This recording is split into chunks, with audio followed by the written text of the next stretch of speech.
This took place a couple of years ago, Northern California. Me and a couple of friends headed out for a much-earned camping trip after our finals. It was the day after school ended when we packed our bags and left our homes. We brought along some beer, a bit of pot for that extra kick, and a whole lot of teenage spirit. We set up our tents, cracked open a few cold ones, and lit up the campfire.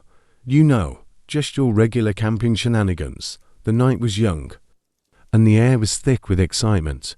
As the evening wore on, nature called, and I decided to wander off a bit from the campsite to do my business. Now, here's where things get wild. I stumble upon this massive field. But it's not just any field, it's a giant weed plantation. I'm talking acres of the green stuff. My eyes go wide, and my heart starts racing. This wasn't part of the plan. I sprint back to the campsite, freaking out. My friends are all blissfully ignorant, still high on the combination of beer and pot. I spill the beans, and suddenly, there we are all in disbelief. We were all drunk and jumping around making noise. But little did we know, the owners of that plantation had eyes everywhere as we jumping around the campfire, toasting to our newfound discovery. The woods echoed with footsteps closing in on us. Suddenly, the celebratory mood turned into sheer panic. Out of nowhere, a group of burly figures emerged from the darkness, their faces hidden under shadowy hoods. Jump scares don't even begin to describe the jolt of fear that shot through us. The atmosphere shifted from carefree to a tense standoff between us, the intruders, and the vast expanse of illicit greenery. The men stepped forward, revealing a sinister grin. They informed us that we'd just stumbled upon their turf, and they weren't too thrilled about it. Panic set in as we pleaded, explaining that it was an honest mistake. The tension was thick enough to cut with a knife. Here comes the plot twist: we weren't expecting mercy. But instead of retaliation, the leader chuckled. He admired our audacity, our fear turning into confusion. He offered us a deal, help them harvest the crop, and they'd let us leave unharmed. In a bizarre turn of events, we found ourselves knee-deep in the illicit operation, trimming plants under the moonlight. The night that started with a discovery turned into a surreal collaboration. Between us, the unsuspecting campers, and the clandestine weed farmers. As dawn broke, we were allowed to leave, our bags loaded with an unexpected reward for our unexpected contribution. We stumbled back to our campsite, hair still standing on end, with a tale that no one would believe. And that, my friends, is the night our camping trip went from the usual teenage escapade to a high-stakes adventure. In the heart of an unexpected marijuana plantation. Cheers to the wild, unpredictable twists life throws at you.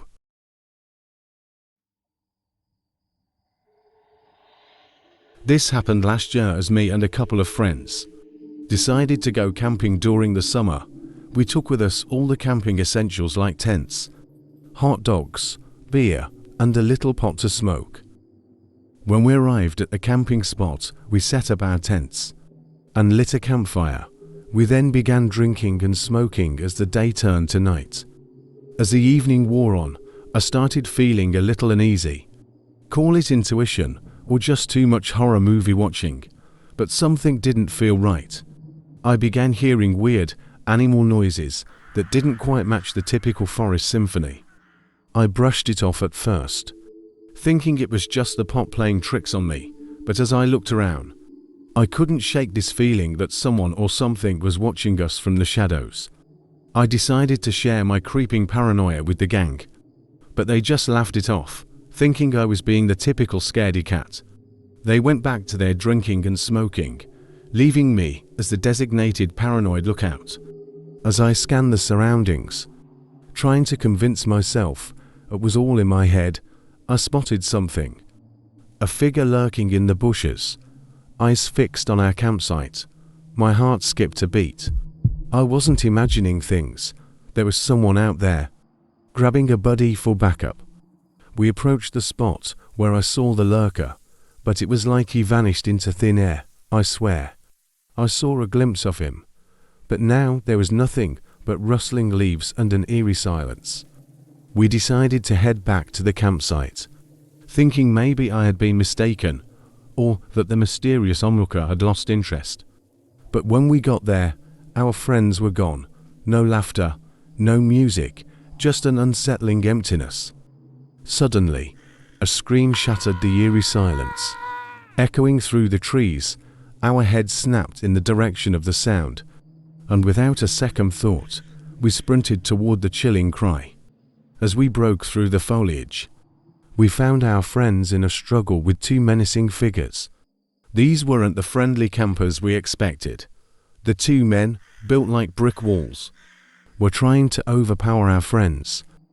Adrenaline kicked in when we rushed to their aid. A chaotic brawl erupted in the woods as we fought tooth and nail against these aggressors. It was a brutal scene, with fists flying and leaves crunching beneath our feet. Miraculously, we managed to stand our ground and beat back the assailants. With the two men lying defeated on the forest floor, we caught our breath and realized the gravity of the situation. But the nightmare wasn't over. We needed to get out of there fast. As we sprinted back to our campsite, the shadows seemed to close in, and the forest itself seemed to conspire against us. Reaching our cars, we discovered that the menacing duo had blocked us in. The situation was dire, but luck was on our side. One of our friends had a sturdy 4x4, and with a burst of adrenaline-fueled strength, we rammed and maneuvered around their vehicle. With tires screeching against the forest floor, we escaped the clutches of the ominous woods, leaving the twisted figures and the haunted campsite behind. We never returned to those woods ever again, and we still don't know who or why the two men were there. Stay safe when camping and drinking.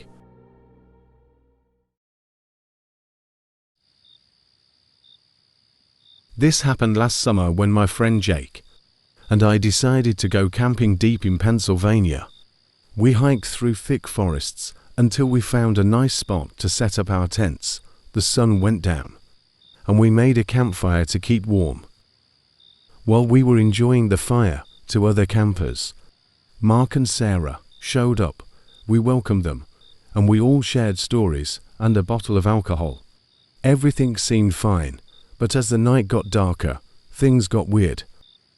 Mark and Sarah, who were friendly before, started acting strange. Their eyes looked intense, and their laughter sounded creepy. Jake and I felt uneasy, sensing something was wrong. When it was time to sleep, we went to our tents. But the night became scarier. Weird whispers filled the air, and shadows moved around our tents. I strained my ears, trying to make sense of the strange sounds, but the forest felt eerie. Suddenly, a horrifying scream shattered the silence. I rushed out of my tent, and chaos unfolded. Mark and Sarah began screaming at each other at the top of their lungs.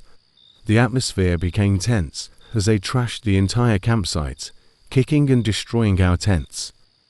Jake and I, now dressed and outside our tents, had to take matters into our hands. We gently wrestled them both to the ground and calmed them down. As they caught their breath, we demanded an explanation for their erratic behavior. It turned out Mark and Sarah had taken some shrooms and were hallucinating. The forest had transformed into a surreal, frightening landscape for them. Relieved that there wasn't a real threat, we helped them gather their scattered belongings and decided to head back to the ranger station for the night. As we walked through the wilderness, the echoes of that chaotic night lingered in our minds. The hallucinations had created a nightmarish experience, turning our peaceful camping trip into a bizarre adventure in the heart of the American wilderness. I hope that you like these 3 stories that I have read for you. If you watched the entire video, please leave a like and subscribe to make me want to continue posting these stories. Have a good day.